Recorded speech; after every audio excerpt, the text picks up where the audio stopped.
Visalaandhra bureau Amaravati DSC గడువు వయోపరిమితి పెంపు జిల్లాకు ఒకే పేపర్ విధానం కోసం నిరుద్యోగ ఉపాధ్యాయాభ్యర్థులు డిమాండ్ చేస్తున్నారు.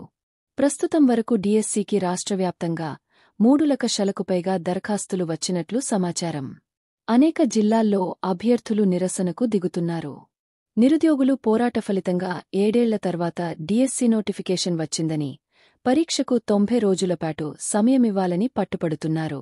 వయోపరిమితి 44 నుంచి 47 ఏళ్లకు పెంచాలని డిమాండ్ చేస్తున్నారు. ఏళ్ల తరబడి డిఎస్సి నోటిఫికేషన్ కోసం ఎదురుచూస్తూ ఉండిపోయినభ్యర్థుల వయస్సు పెరిగిందన్నారు. ప్రస్తుతం తెలంగాణలోనూ ప్రభుత్వ ఉద్యోగాల వయోపరిమితి 47 ఏళ్లకు పెంచారని, రాష్ట్రంలో 47 ఏళ్ల వరకు నిరుద్యోగులకు అవకాశం ఇవ్వాలని పట్టుపడుతున్నారు. డిఎస్సిలో నార్మలైజేషన్ రద్దు చేసి జిల్లాకు ఒకే పేపర్ నిర్వహించాలని కోరుతున్నారు. డిఎస్సి ఆన్లైన్ రాత పరీక్షలు జూన్ 6 నుంచి జూలై 6 వరకు మొత్తం నెలరోజులపాటు నిర్వహిస్తామని ఇప్పటికే రాష్ట్ర విద్యాశాఖ స్పష్టం చేసిన విషయం విదితమే. సరిగా ఇదే తేదీలో కేంద్ర రైల్వేశాఖకు చెందిన RRB, NTPC non technical popular category graduate పోస్టుల పరీక్షలు జరగనున్నాయి. ఈ పోస్టులకు దేశవ్యాప్తంగా ఏకంగా 1,20,00,000 మంది నిరుద్యోగులు దరఖాస్తు చేసుకున్నారు. ఎన్నో నెలలుగా ప్రిపేరవుతున్నవారు డిఎస్సి రాయాలా, లేదంటే ఆర్ఆర్బీ రైల్వే ఎగ్జామ్ రాయాలా అని సందిగ్ధంలో ఉన్నారు.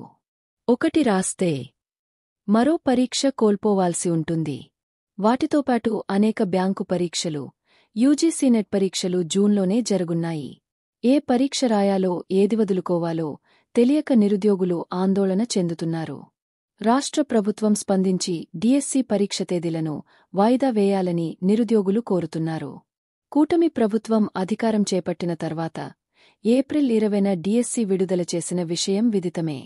మొత్తం 16,347 ఉపాధ్యాయ ఉద్యోగాలను భర్తీకి నోటిఫికేషన్ రావడంతో ఉపాధ్యాయ నిరుద్యోగుల్సలన్నీ వాటిపైనే పెట్టుకున్నారు.